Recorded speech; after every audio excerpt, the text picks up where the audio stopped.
अगर सिर्फ कोचिंग जाने से या फिर कोर्स लेने से सिलेक्शन होता तो आज हर एक विद्यार्थी रेलवे में होता और ग्रुप डी पे जॉब कर रहा होता। ग्रुप डी की अच्छी वैकेंसी निकली और जो कि आप लोगों ने फॉर्म भी भर दिए होंगे। 1 तारीख इसकी लास्ट डेट बताई जा रही है जो कि एक्सटेंड हो गई है।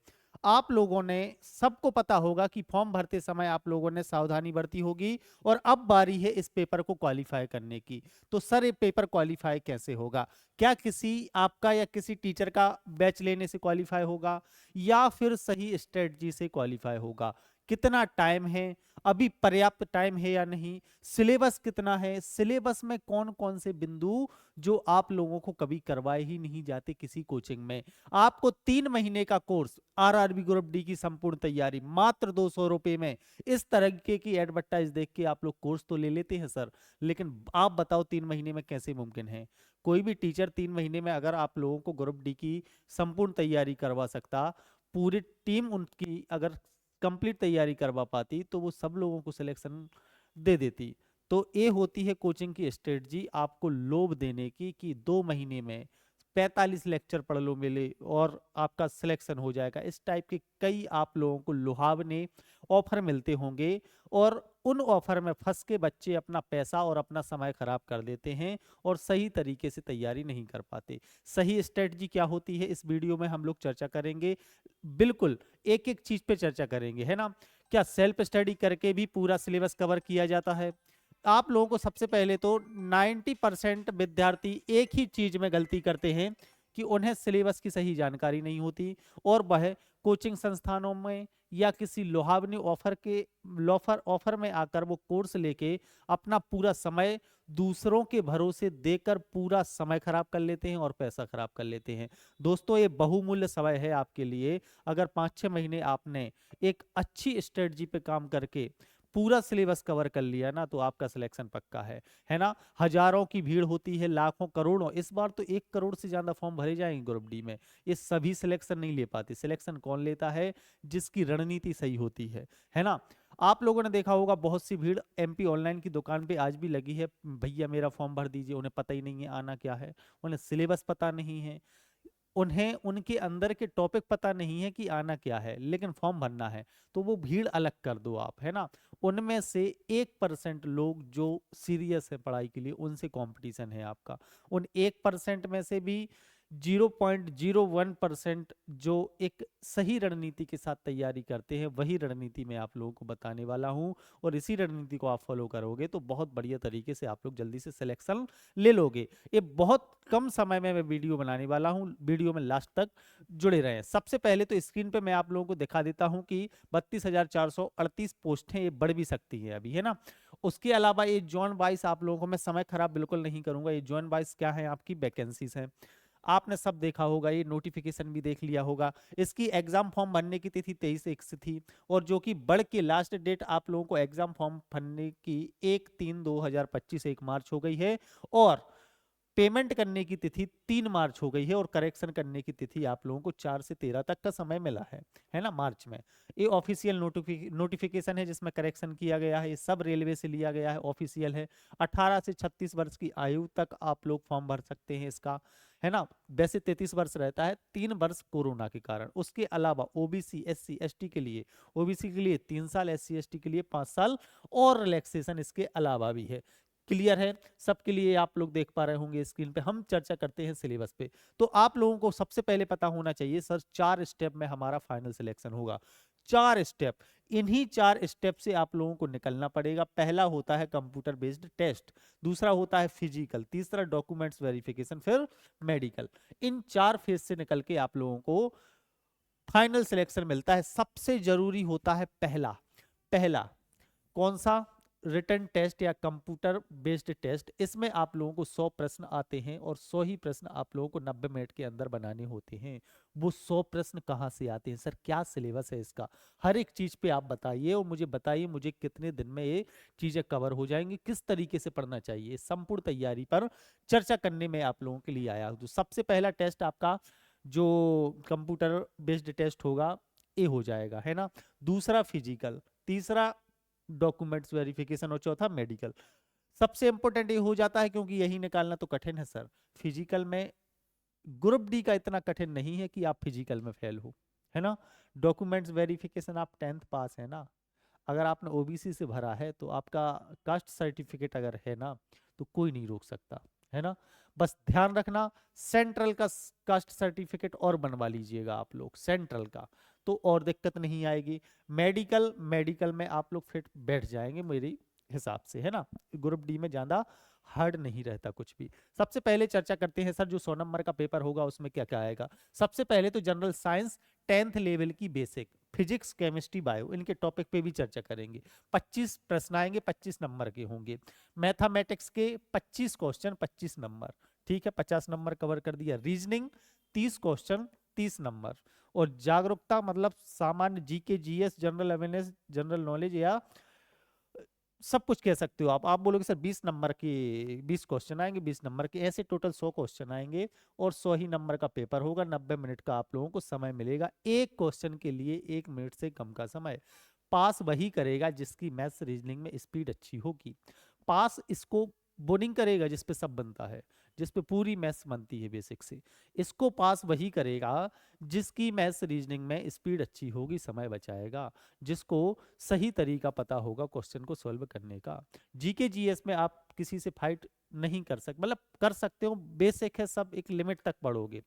लेकिन मैथ्स रीजनिंग पे जिसने अच्छा फोकस कर लिया ना उसके लिए सब कुछ आसान हो जाएगा, क्योंकि ये सीधा सीधा आप लोगों के लिए 55 नंबर दिलाएगा। मैं आगे और चर्चा करूंगा इसी वीडियो में हर एक चीज पे, हर एक पहलू पर। बोलो सर अच्छी बात है यहाँ तक। तो मैथ्स पे बात करें जो कि 25 नंबर की आनी है, और रीजनिंग कितने नंबर की आपको, रीजनिंग आनी है आपकी 30 नंबर की। 25 नंबर में आपको अर्थमेटिक थोड़ा सा एडवांस पोर्शन पे भी बात करेंगे, है ना।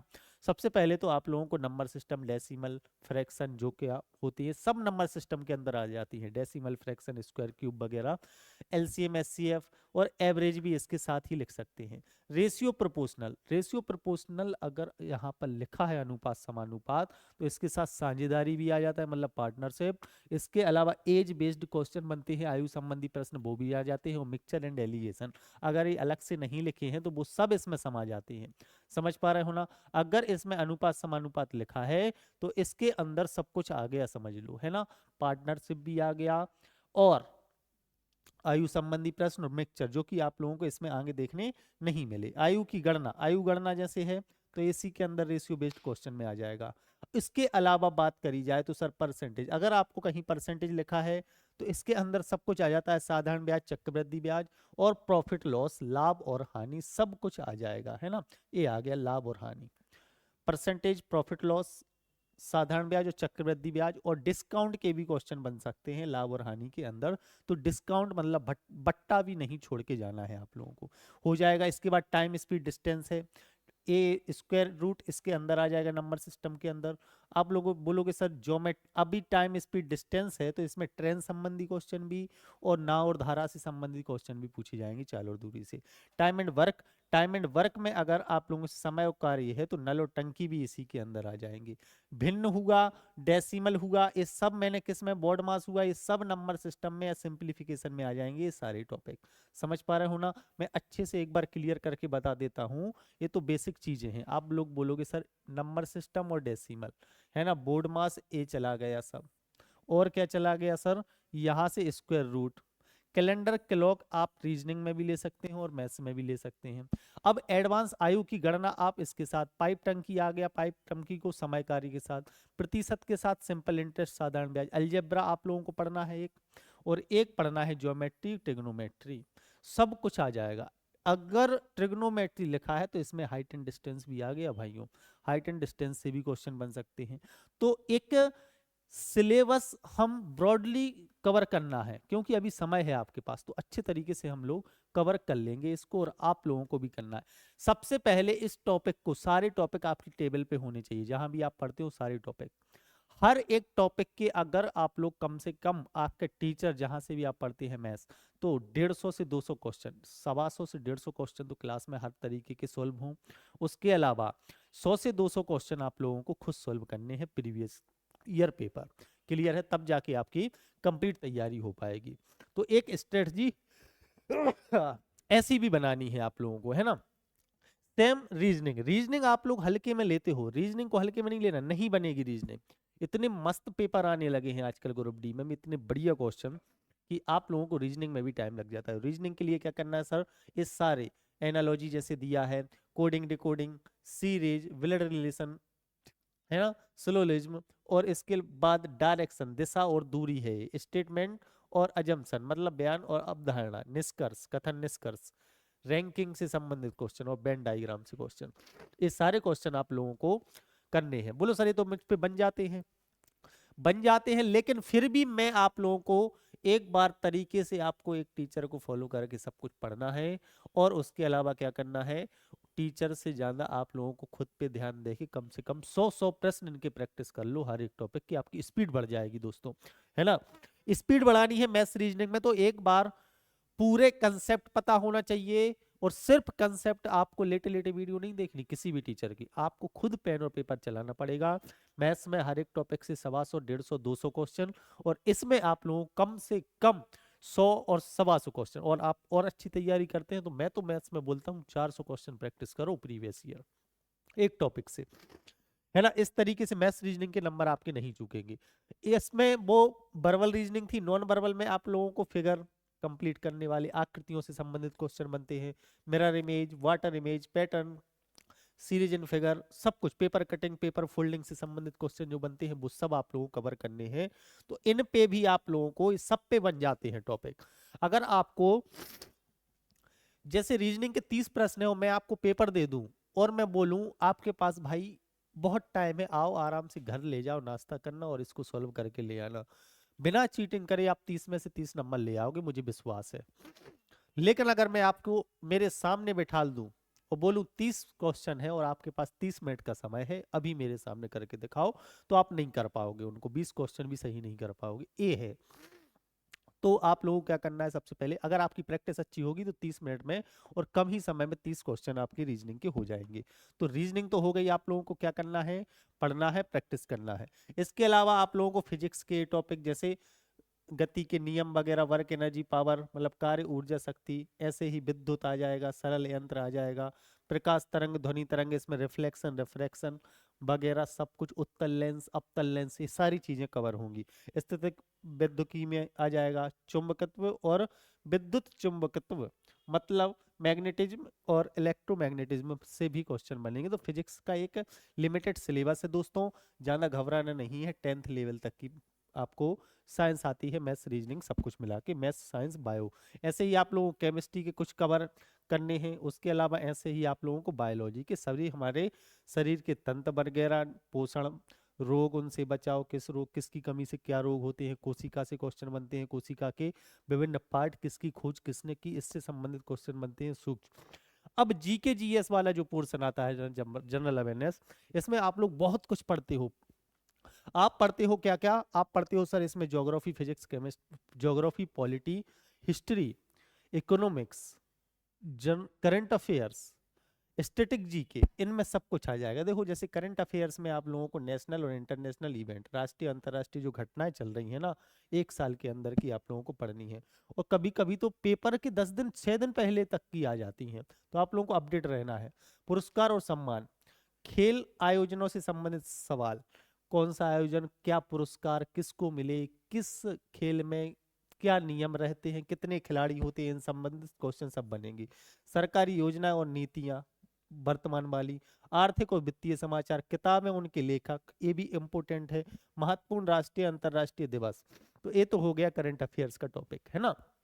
कम समय में मैं आप लोगों को ज्यादा चीजें बताना चाहता हूँ।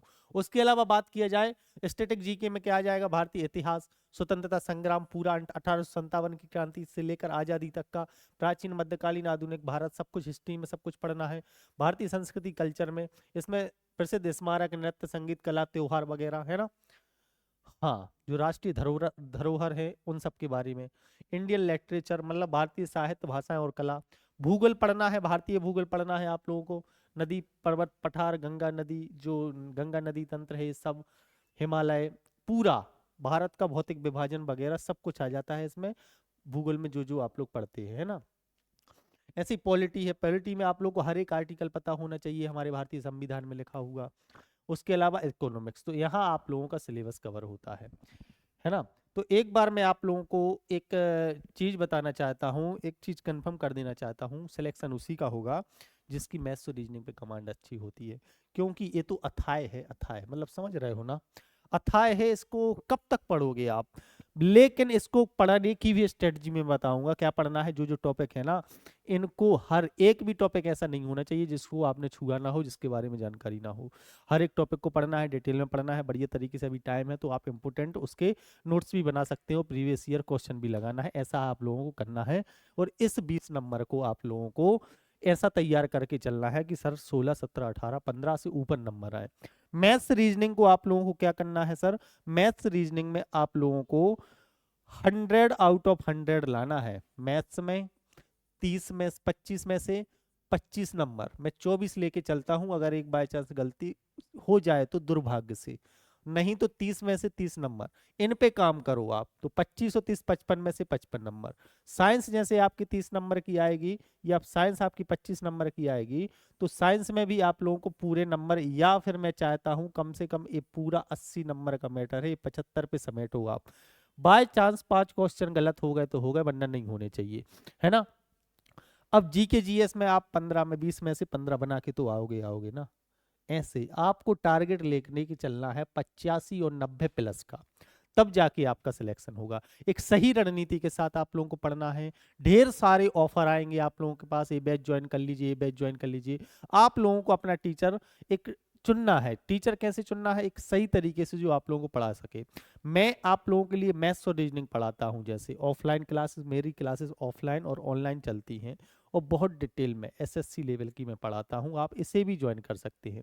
इसके अलावा कोई अगर आपको संपूर्ण पैक देता है कि सर ए भी ओ भी वो भी जल्दी से कोर्स सस्ता, तो इन लालच में नहीं पढ़ा करो, है ना। जो फेस वैल्यू आप लोगों को टीचर की दिखाई जाती है ना, वो टीचर कभी आपके बैच में पढ़ाने नहीं आएगा। जिस टीचर को देख के आप वो बैच लेते हो, तो ध्यान रखना दोस्तों, वो कभी पढ़ाने नहीं आता है। टीम आती है, हर एक एग्जाम के लिए उनके बैच चल रहे होते हैं, हर एक एग्जाम के लिए वो पढ़ाते हैं। मैं यहाँ पे सिर्फ ये बोलूंगा आप लोगों से कि अगर आप यहाँ जुड़ते हैं वीएनसीटी सागर से या राम मोहन सर मैथ्स से, तो आपको मैथ्स की क्लास प्रॉपर मिलेंगी। और रीजनिंग की कैसी क्लासेस मिलेंगी सर, यहाँ कोई मैं रिकॉर्ड नहीं करता कि आप लोगों को रिकॉर्डेड वीडियो मिलती हो, या फिर जो ऑफलाइन चलती है ना वही क्लास, ताकि आप लोगों के ऑफलाइन बच्चों के डाउट क्लियर हो ऑनलाइन। नहीं तो रिकॉर्डेड वीडियो या लाइव वीडियो में क्या होता है, टीचर कमरे में पढ़ाते हैं और हजारों लोग पढ़ते हैं, कमेंट पढ़ ही नहीं पाते, उनको लग रहा है सबको समझ में आ रहा है, जबकि आप लोगों के डाउट रह जाते हैं। तो ऐसा कुछ नहीं होगा, बढ़िया तरीके से हम लोग पढ़ने वाले हैं। मैथ्स रीजनिंग अगर आप मुझसे पढ़ना चाहते हैं तो बीएनसीटी ऐप डाउनलोड कर लीजिए, है ना। बीएनसीटी ऐप आप लोगों को परीक्षा पोर्टल पर, या आप लोगों को किसी भी परीक्षा की तैयारी करने के लिए आप लोगों को बीएनसीटी ऐप मिल जाएगा। इसके अलावा मैथ्स और रीजनिंग का आप लोगों को एक कंप्लीट कोर्स मिल जाएगा, जिसमें की प्राइस 2500 रुपये है। कितनी है, 25 रुपये।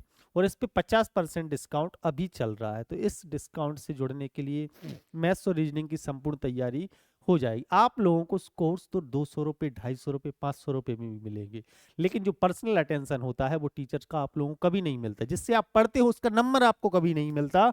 मैं आपको अपना नंबर देता हूँ, 9617 214 814। दोस्तों, मैं खुद अपनी पीपीटी बनाता हूं, अपना कंटेंट मैं खुद लाइव आता हूं, ना ऑपरेटर ना टाइपिस्ट ना कुछ, मैं खुद पूरा काम करता हूं, आप लोगों के लिए कंटेंट बनाता हूं, बहुत शानदार, है ना। मैं खुद मेहनत करता हूं, मैं खुद की जवाबदारी पर। ये मेरा नंबर है, आप कभी भी मुझे कॉल कर सकते हैं। मैथ्स रीजनिंग से संबंधित कोई भी समस्या है ना, आप इस नंबर पे कॉल कर सकते हैं। बस अपनी तैयारी में कमी नहीं रही, आप मुझसे कोर्स भी नहीं लेते तो भी आप इस नंबर पे कॉल करके मुझसे अपनी समस्या साझा कर सकते हैं, अपने क्वेश्चन भेज सकते हैं जहाँ भी फंस रहे हों। मैं समय मिलती है उसका सॉल्यूशन, या वीडियो सॉल्यूशन, या फिर वॉइस में अपना आवाज़ के द्वारा या लिखित में अपना सॉल्यूशन देने की कोशिश करता हूँ हर बच्चे के लिए। कोई भी बच्चा मुझसे कोर्स लिए हो ना लिए हो, मुझसे पढ़ता हो नहीं पढ़ता हो, मुझे कोई भी भेज दे, तो मैं मैथ का टीचर हूँ। मेरे अंदर ऐसा कभी नहीं आता कि मैं उसका जवाब ना दूं। मैं हर एक बच्चे का जवाब देने का कोशिश करता हूँ। और कोई भी मुझे, हजारों बच्चे मतलब कभी भी मैसेज आ जाते हैं रात में भी, मैं जहाँ भी हूँ वहाँ भी टेबल पे बैठा हूँ, मुझे अगर मेरे पास पेन और पेपर है तो मैं सॉल्यूशन भेज देता हूँ, बता देता हूँ ऐसे होगा बेटा, ये समझ पा रहे हो ना। तो मैं इस तरीके का टीचर हूँ, अपने छोटे लेवल पे अच्छे तरीके से हैंडल कर लेता हूँ चीज़ें। तो आप लोग पर्सनली जुड़ सकते हैं। इस बैच में आप लोगों को क्या होगा सर, पर्सनल अटेंशन होगा। और ये बैच जो मैथ्स रीजनिंग पढ़ोगे, रेलवे नहीं, एसएससी, सीजीएल, सीपीओ, रेलवे के सभी exam, railway, NTPC, group D, हर एक एग्जाम के लिए कवर होगा और दोबारा आपको मैथ्स कहीं से पढ़ने की जरूरत नहीं होगी, है ना। तो मिलते हैं अगली वीडियो में। जय हिंद, जय भारत।